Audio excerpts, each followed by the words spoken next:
Oke, selamat pagi atau selamat siang. Nah, di sini saya akan coba menjelaskan tentang topik selanjutnya pada struktur grup, yaitu topik homomorfisme grup. Nah, sebelum memasuki topik homomorfisme grup, di sini saya akan mereview kembali apa itu suatu fungsi. Jadi, jika terdapat himpunan tak kosong A dan himpunan tak kosong B, dari dua himpunan itu ada aturan yang mengawankan elemen himpunan A ke elemen himpunan B, yaitu biasanya dinotasikan seperti ini. F dari A ke B, aturan tersebut disebut fungsi jika setiap elemen himpunan A itu mempunyai kawan tepat satu pada elemen himpunan B, ya. Jadi itu dikatakan fungsi jika setiap elemen di himpunan A punya tempat satu elemen di himpunan B. Nah, secara matematis itu dituliskan seperti ini. Diberikan himpunan tak kosong A dan B, relasi F dari A ke B adalah suatu fungsi jika untuk setiap A1, A2 elemen himpunan A, A1 sama dengan A2, maka FA1 akan sama dengan FA2. Nah, selain itu, Anda pernah mengikuti mata kuliah aljabar linear elementer. Di situ ada salah satu topik di aljabar linear elementer, yaitu tentang transformasi linear. Nah, pada aljabar linear elementer kita bicara pada suatu ruang vektor. Nah, biasanya kalau ruang vektor pada aljabar linear elementer itu ruang vektornya adalah himpunan semua bilangan real. Nah, pada ruang vektor R itu terdapat suatu fungsi, yaitu fungsi T dan suatu skalar K yang merupakan bilangan real. Fungsi T itu disebut transformasi linear jika setiap A dan B elemen himpunan semua bilangan real, TA plus B akan sama dengan TA plus TB. Dan kedua adalah untuk setiap A elemen real, T K kali A sama dengan K kali TA, di mana K itu adalah suatu skalar pada himpunan semua bilangan real. Nah, transformasi linear itu adalah apa? Yaitu adalah suatu fungsi yang mengawetkan operasi pada domain dan operasi pada kodomain. Diingat, pada fungsi itu ada domain dan ada kodomain. Nah, transformasi linear pada teori grup itu disebut adalah homomorfisme. Nah, di sini saya memberikan definisi dari buku Galian. Saya alih bahasakan menurut pemahaman saya, itu adalah diberikan grup G, ster, dan H bundaran merupakan grup. Terdapat suatu fungsi theta dari G ke H itu disebut homomorfisme grup jika untuk setiap X, Y elemen G, theta X ster Y sama dengan theta X bundaran theta Y. Ya, jadi mengambilnya di domainnya. Nah, operasi yang theta X ster Y itu, ini elemen di sini adalah merupakan elemen pada himpunan G atau pada grup G, ya. Nah, di situ. Dan di sini kenapa ini pakai bundaran? Karena ini adalah elemen himpunan grup H, ini juga elemen grup H. Nah, pada grup H operasinya adalah bundaran, begitu ya. Oke, nah contohnya adalah, nah ini saya punya apa? Saya punya himpunan semua bilangan bulat dengan operasi penjumlahan. Kita tahu itu adalah grup, dan himpunan bilangan real tak nol, himpunan semua bilangan real tak nol dengan operasi perkalian juga merupakan grup. Nah, terdapat suatu aturan perkawanan, yaitu theta dari Z ke R dengan aturan theta X itu sama dengan A pangkat X untuk suatu A elemen bilangan real dan untuk setiap X elemen himpunan semua bilangan bulat. Nah, apakah theta itu merupakan homomorfisme grup? Maka kita akan coba membuktikan. Nah, pada contoh ini belum dikatakan bahwa theta dengan aturan theta x sama dengan A pangkat itu merupakan fungsi, hanya dikatakan sebagai aturan perkawanan. Maka terlebih dahulu kita harus membuktikan apakah theta itu merupakan suatu fungsi. Nah, cara membuktikannya adalah seperti ini. Theta dari set ke R yang tak 0 merupakan suatu fungsi. Saya terjemahkan secara matematis untuk membuktikan suatu fungsi adalah seperti ini. Untuk setiap x, y di domain dengan x sama dengan y, maka theta x akan sama dengan theta y. Ambil sembarang x, y pada himpunan semua bilangan bulat dengan x sama dengan y. Nah, akan dibuktikan bahwa theta x sama dengan theta y. Artinya apa? Harus ditunjukkan apakah A pangkat x itu akan sama dengan A pangkat y untuk suatu A elemen bilangan real. Nah, di sini saya sudah mencoba membuktikan. Ya, oke. Nah, ini buktinya. Silahkan Anda pelajari buktinya. Nah, ternyata dia membentuk suatu fungsi. Karena apa?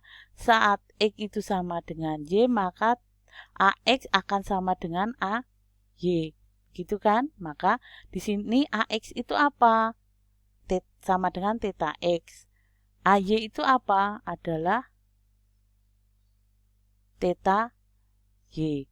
Nah, di sini sudah terbukti bahwa theta itu merupakan suatu fungsi. Nah, selanjutnya karena sudah merupakan suatu fungsi, maka akan dibuktikan dia homomorfisme. Nah, untuk membuktikan homomorfismenya, kita terjemahkan dulu bahwa theta itu homomorfisme itu seperti ini ya. Untuk setiap x, y elemen himpunan semua bilangan bulat, theta x plus y sama dengan theta x kali theta y. Nah, ambil sembarang x, y elemen himpunan semua bilangan bulat, akan dibuktikan theta x plus y apakah sama dengan x theta x kali theta y. Artinya harus ditunjukkan apa?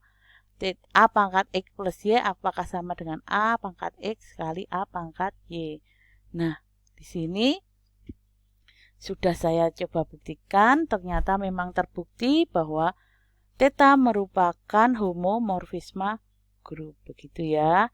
Nah, pada topik fungsi itu kita juga mengenal tentang fungsi yang bersifat injektif itu apa, sudah saya coba definisikan secara matematis di sini, dan fungsi itu bersifat surjektif juga sudah Anda pelajari. Ini cara membuktikannya secara matematis. Nah, ada satu sifat fungsi lagi, yaitu sifat fungsi yang bersifat bijektif, yaitu fungsi yang bersifat injektif dan surjektif. Nah, itu sudah Anda pelajari. Di sini saya berikan definisi homomorfisme theta itu bersifat injektif, maka homomorfisme itu disebut monomorfisme. Homomorfisme theta itu bersifat surjektif, maka disebut epimorfisme. Homomorfisme itu bersifat bijektif, itu disebut isomorfisme. Nah, saya berikan contoh. Saya masih mengambil contoh 4.1 yang tadi. Nah, karena tadi sudah homomorfisme, nah sekarang kita cek apakah theta dengan aturan theta x sama dengan A pangkat x dari grup Z dengan operasi penjumlahan ke himpunan bilangan real tak 0 dengan operasi perkalian, apakah merupakan monomorfisme atau epimorfisme atau isomorfisme. Nah, sekarang kita cek apakah theta itu monomorfisme, artinya apa? Karena sudah homomorfisme, maka tinggal membuktikan dia injektif. Membuktikannya injektif, ini sudah saya buktikan. Coba Anda pelajari lagi buktinya. Nah, selanjutnya ternyata dapat terbukti bahwa theta itu bersifat injektif dan homomorfisme, maka theta itu disebut monomorfisme grup. Nah, sekarang kita cek apakah theta itu juga bersifat surjektif. Nah, maka tinggal karena sudah tadi kita buktikan biahomomorfisme, kita buktikan bahwa apakah dia adalah surjektif. Nah, di sini definisi fungsi itu bersifat subjektif itu adalah untuk setiap elemen di kodomain pasti punya satu teman di domain, begitu ya. Nah, saya di sini ambil sembarangnya elemen di kodomain. Kodomainnya adalah himpunan bilangan real yang tak nol. Nah, jelas bahwa ada bilangan bulat M sama dengan 1, itu kalau saya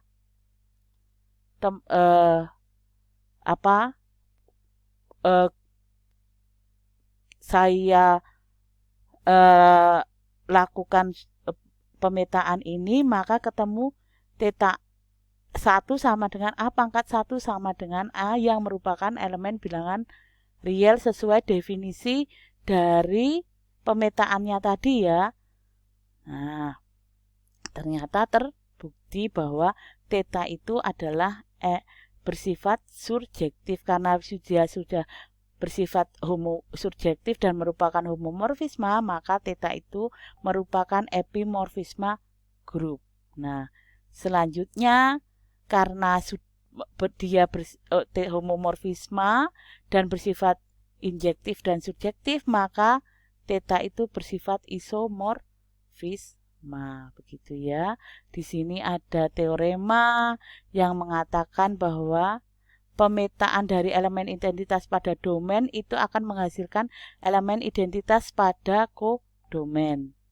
Dan pemetaan dari pemetaan inverse dari domain itu akan hasilnya merupakan inverse dari kodomain, begitu ya. Nah, ini buktinya sudah saya buktikan.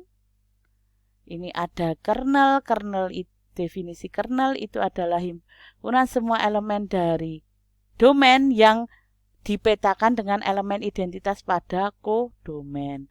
Contohnya saya memakai contoh 4.1 itu ketemunya kernel theta adalah himpunan semua X elemen bilangan bulat di domainnya, di mana theta X itu akan merupakan elemen hasilnya nanti elemen identitas pada kodomain. Di sini elemen identitas pada kodomain adalah 1.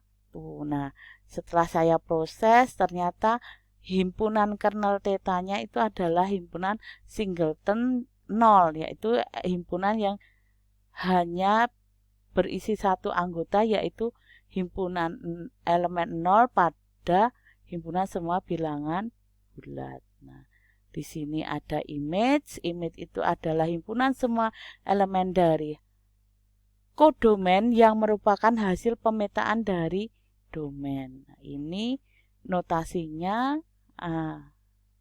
contohnya juga sama, saya masih memakai pada contoh 4.1. Ada latihan, silahkan dikerjakan latihannya. Apakah pemetaan ini determinan itu merupakan monomorfisme, epimorfisme, atau isomorfisme, dan diferensial itu apakah juga merupakan monomorfisme, epimorfisme, atau isomorfisme. Silahkan coba Anda pelajari dan kerjakan latihannya. Terima kasih.